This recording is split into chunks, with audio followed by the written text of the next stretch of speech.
இயேசு கிறிஸ்துவில் எனக்கு பிரியமான சகோதர சகோதரிகளே, 4வது ஞாயிற்றுக்கிழமை பொதுக்காலம். இன்றைய நாளில் மறையுரை ஆங்கிலத்தில் சொல்ல வேண்டுமென்றால் பியாட்டிடியூட்ஸ், மலைப்பொழிவு. இந்த மலைப்பொழிவு என்று சொல்லுகின்ற பொழுது இயேசு 9 விதமான அங்கீகாரங்களை கொடுக்கிறார். எப்படிப்பட்ட அங்கீகாரம்? அதாவது இந்த உலகம் கொடுக்கின்ற அங்கீகாரத்தை விட வித்தியாசமான ஒன்றை கொடுக்கிறார். அப்படி என்ன கொடுத்தார் என்று பார்ப்போம். பொதுவாக இந்த உலகம் யாரை பேறு பெற்றவர்கள் என்று சொல்லும்?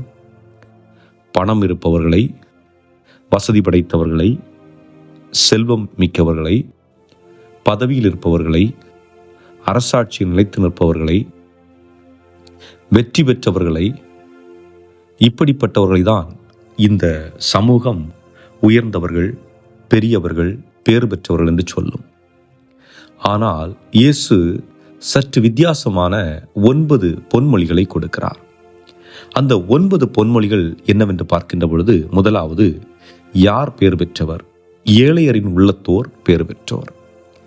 ஏழையரின் உள்ளத்தோர் என்று சொல்லுகின்ற பொழுது அதை எப்படி புரிந்து கொள்வது? இப்போ ஒரு கப்பு இருக்குன்னு வச்சுக்குவோம். இந்த கப்பு நிறைய சால்ட் வாட்டர், உப்பு தண்ணியை நிரப்பி வச்சிருக்கிறோம்.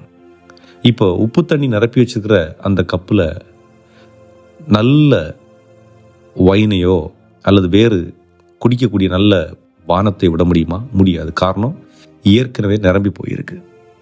அதுபோன்று தான் இந்த கப்புங்கிறது நம்முடைய ஆன்மா, நம்முடைய இதயம். இது ஏற்கனவே போட்டி, பொறாமை, வஞ்சகம், காழ்ப்புணர்ச்சி, பழிவாங்கக்கூடிய உணர்வு, சுயநலம், இவைகளாம் நிரம்பி போயிருக்கு. இப்படி நிரம்பி போயிருக்கிற இடத்துல எப்படி நல்ல விஷயங்களை கொண்டு வர முடியும்?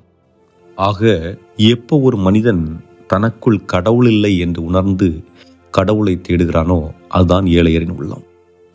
ஆக ஏழை என்பது காசு பணம் இல்லாத ஒரு நிலை அல்ல. மாறாக எனக்குள் கடவுள் இல்லை, நான் அந்த கடவுளை தேடி கண்டுகொள்ள வேண்டும் என்று அந்த கடவுளை தேடுகின்ற அந்த மனதுதான் ஏழையன் உள்ளத்தோர். ஏனென்றால் ஆண்டவர் சொல்கிறார், அவர்களுக்கு விண்ணரசு உரியது. எப்பொழுது ஒருவன் கடவுளை தேட ஆரம்பிக்கிறானோ அப்பொழுது அவன் அன்பை பெறுவதற்கும் அன்பை விதைப்பதற்கும் ஆரம்பிக்கின்றான்.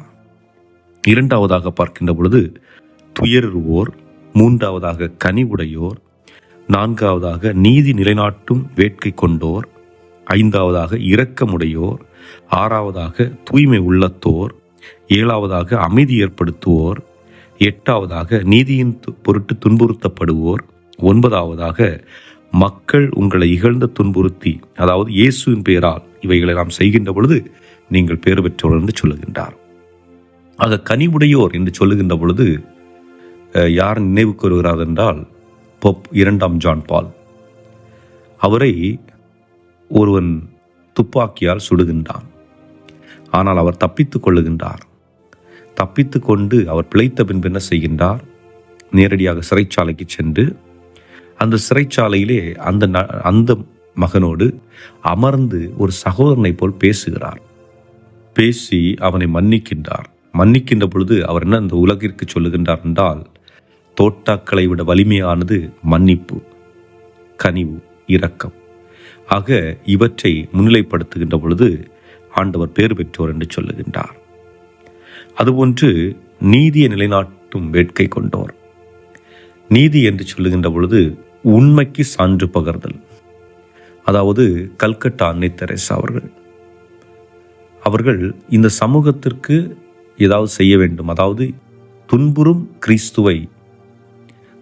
கிறிஸ்துவுக்காக தான் உழைக்க வேண்டும் என்று எண்ணுகின்றார்.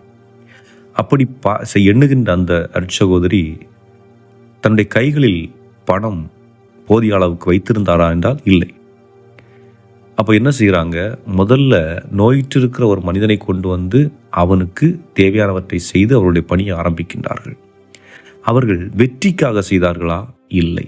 மாறாக தன்னுடைய விசுவாசத்தை வெளிப்படுத்துவதற்காக செய்கின்றார்கள். இதுதான் பேறு பெற்றதற்கான அடையாளம். வெற்றியை நிலைநாட்டுவதை விட உண்மைக்கு சான்று பகரக்கூடியது, உண்மையாக இருப்பது, அப்படிப்பட்ட நிலையில் பேறு பெற்றவர்கள் என்று சொல்லுகின்றார்.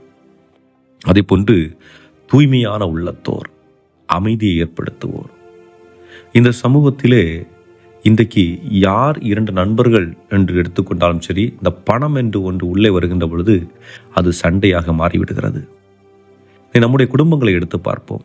எத்தனை குடும்பங்கள் சொத்துக்களுக்காக சண்டையிட்டு கொண்டிருக்கின்றார்கள். எத்தனை குடும்பங்கள் இந்த சொத்தை பிரிப்பதற்காக அல்லது பெற்றோருடைய நகையை பிரித்தெடுப்பதற்காக சண்டை போட்டு கொண்டிருக்கின்றார்கள். ஆகைய இங்கு அமைதி நிலவுகிறதா? இல்லை. அப்போ அமைதி இல்லாத ஒரு இடத்தில் பேர் பெற்றோர் என்று சொல்ல முடியுமா? சொல்ல முடியாது. ஆக அமைதி ஏற்படுத்துவோர் பேர் பெற்றோர். அது அமைதி என்று சொல்லுகின்ற பொழுது குடும்பத்திற்குள் ஏற்படுகின்ற அமைதி, சமூகத்தில் ஏற்படுத்துகின்ற அமைதி, நாட்டுக்கு நாடு ஏற்படுத்துகின்ற அமைதி.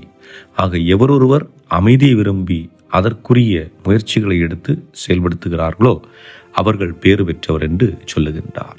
அடுத்ததாக தூய்மையான உள்ளத்தோர். இந்த தூய்மையான உள்ளம் என்று எப்படி நாம் சொல்லுவது? ஏன்னா இந்த 9 பொன்மொழிகளும் எதை குறிப்பிடுகிறது என்றால் அக மகிழ்ச்சியை குறிப்பிடுகிறது. ஏன்னா இதெல்லாம் செய்யும் பொழுது வெளிப்புறமாக ஒருத்தர் மகிழ்ச்சியாக இருக்கிறார் மாதிரி தெரியாது. ஆனால் உண்மையிலேயே அந்த செய்கின்ற அந்த மனிதன் தனக்குள் மகிழ்ச்சியை உணர்கிறான். அதுதான் வித்தியாசம். பணம் இருக்கிறவன்ட்ட இருக்காத ஒரு விஷயம் இந்த மனிதர்கள்ட்ட இருக்கும். அது என்னன்னா மகிழ்ச்சி. சொத்து, நிலம், பதவி, அந்தஸ்து என்று இருக்கின்ற மனிதர்களிடம் இல்லாத ஒன்று இந்த மன அமைதி.